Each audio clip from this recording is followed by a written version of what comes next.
السلام علیکم ورحمۃ اللہ وبرکاتہ۔ امید ہے آپ تمام بخیر و عافیت ہوں گے اور ایمان کی بہترین حالت میں ہوں گے۔ ہم پڑھے تھے طرفہ بن عبد کا معلقہ، یعنی طرفہ بن عبد کے اشعار۔ تو گزشتہ اشعار میں شاعر نے یہ بتایا کہ وہ مختلف قسم کے شرابوں کو پیتا رہا اور زندگی کی لذتوں سے لطف اندوز ہوتا رہا،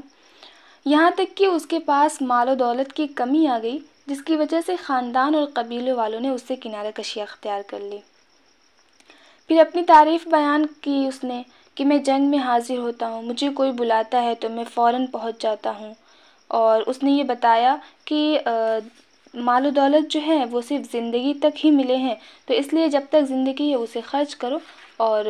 کیونکہ موت تو سب کو آنی ہے، موت یقینی ہے، تو موت کے آنے سے پہلے اپنے مال و دولت کو انسان خرچ کر ڈالے، کیونکہ وہ کہتا ہے کہ میں بخیل شخص کو دیکھتا ہوں اور جو بخیل نہیں ہے، سخی ہے، اس کو بھی دیکھتا ہوں کہ دونوں کا انجام ایک ہے، دونوں کو موت آنی ہے، دونوں کا خاتمہ ایک ہی جیسا ہو رہا ہے، دونوں کی قبر ایک ہی جیسی مٹی کی بن رہی ہے۔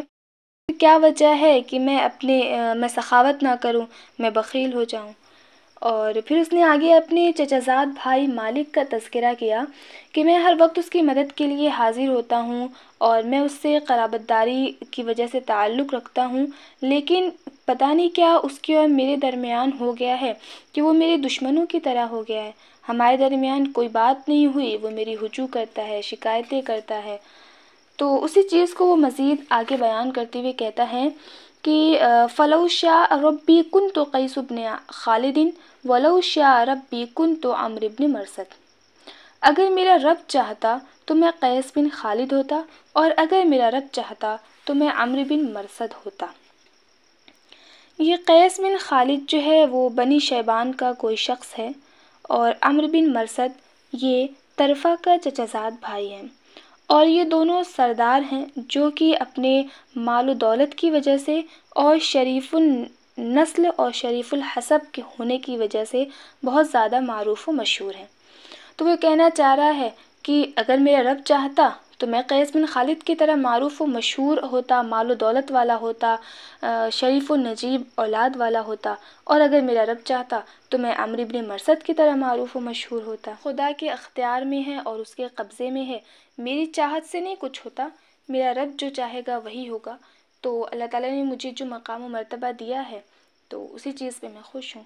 شاید وہ یہی کہنا چاہ رہا ہے۔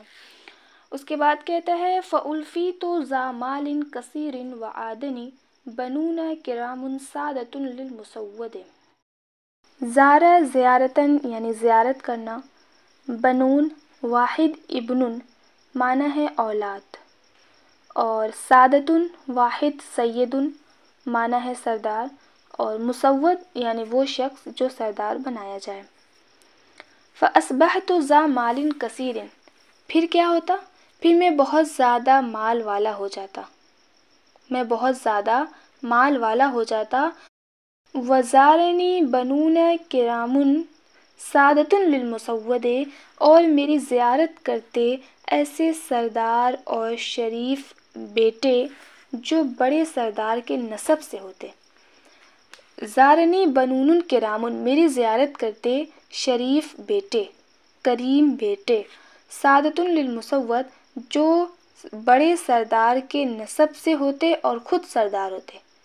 یعنی یہ کہ میرے بیٹے ہوتے، اگر خدا چاہتا تو جس طرح میں مالدار ہوتا میرے بیٹے بھی مالدار ہوتے، جس طرح میں سردار ہوتا اس طرح میرے بیٹے بھی سردار ہوتے۔